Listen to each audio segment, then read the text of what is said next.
मऊगंज जिले में एक हृदय विदारक घटना सामने आई है, जहां एक परिवार ने अपने 3 मासूम बच्चों को खो दिया। यह पूरा मामला मऊगंज जिले के पैपखरा गांव से सामने आया है, जहां नदी नहाने गए 3 लोगों की डूबने से मौत हो गई।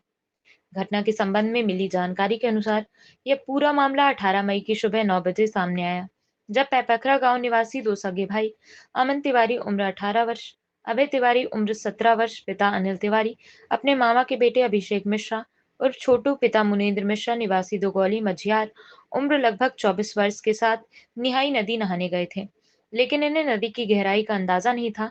इस दौरान अभिषेक मिश्रा गहरे पानी में डूबने लगा, जिसे बचाने के लिए एक-एक करके अमन तिवारी और अभय तिवारी भी गए, लेकिन तीनों लोग नदी के गहरे पानी में डूब गए। नदी में डूबने की जानकारी लगने के बाद शोर-शराबा हुआ और गांव के लोग पहुंचे। बाद में पुलिस को भी सूचित किया गया और कड़ी मशक्कत के बाद तीनों के शव बाहर निकलवाए गए।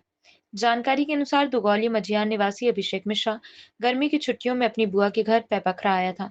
इस दौरान तीनों लोगों ने नदी नहाने का प्लान बनाया और फिर नदी की गहरे पानी में डूबने से इन तीनों लोगों की मौत हो गई। इस घटना में अनिल तिवारी के घर का चिराग बुझ गया। अनिल तिवारी पेशे से रजिस्ट्री लेखक हैं, लेकिन इस घटना ने उनके दोनों पुत्र अमन तिवारी और अभय तिवारी को छीन लिया। इसी के साथ ही मुनेन्द्र मिश्रा ने भी अपने 24 साल के बेटे अभिषेक मिश्रा को खो दिया।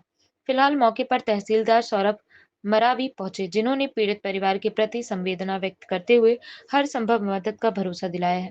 फिलहाल तीनों के शव पानी से निकलवाकर सिविल अस्पताल मऊगंज भिजवा दिया गया है।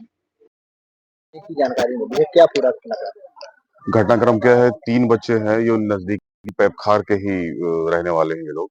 सूचना पर तुरंत यहाँ पर उपस्थित हुए।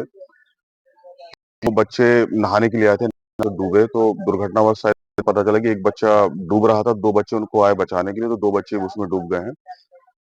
तो डूबने से उनकी जो डेड बॉडी है निकाल ली गई है और अब पीएम के लिए भेज दी गई है। पीड़ित परिवार के साथ शासन प्रशासन की पूरी संवेदना है, उनके साथ है। जो भी हमारा जो सहयोग है उनको दिया जाएगा, सारी चीजें की जाएंगी और माहौल शांतिपूर्ण है।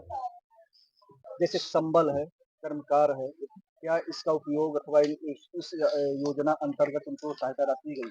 निश्चित रूप से दी जाएगी। दी गई है ये नहीं कहा जा सकता, क्योंकि घटना को चंद मिनट ही हुए हैं, है ना? तो तात्कालिक रूप से बिल्कुल दी जाएगी। जो संबल का है, संबल का जो लाभ है वो तत्काल मिलेगा। इसके अधिक आरबीसी 6-4 के अंतर्गत आर्थिक सहायता दी जाती है, जो प्रत्येक परिवार को, प्रत्येक मृत जो बच्चे हैं उनको 4 लाख रुपए के मान से, यानी कि 3 है तो 12 लाख की राशि तत्काल प्रदान की जाएगी, निश्चित रूप से।